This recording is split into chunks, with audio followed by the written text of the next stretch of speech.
When I came and saw this exhibit, I was utterly astounded, really. Like, I was amazed that they managed to collect so many different consoles and iconic games.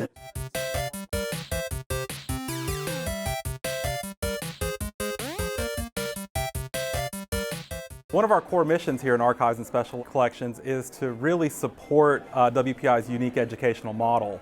And so one of the ways we do that is by documenting both the history and development of the courses, but also by providing access to unique resources. You know, in this case, we have a resource that is particularly rare amongst academic institutions. It's awesome seeing this little museum, seeing like niche consoles, like they have an Intellivision on display. Like, that's such an old, everyone thinks of Atari, but the television was pretty relevant back in the day and everyone forgets about it, so it's awesome to see it here.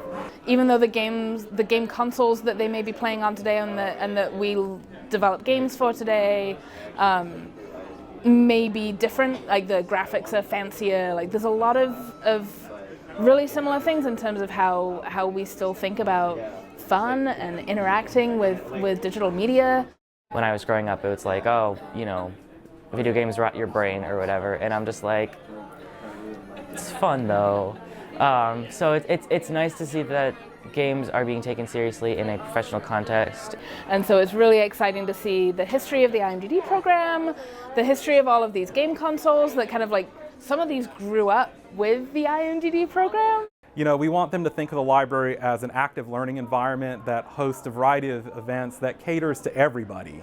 And so it's not just always quiet study, that it's the opportunity to really come down here, showcase our unique materials, really introduce them to archives and special collections, but also use the materials, because that's the biggest thing to me, is that, you know, we can lock these things in the back and we can preserve them to ever, but there's no value in that. You know, there's value in sharing them, there's value in using them in teaching and learning, and there's value in having people experience it.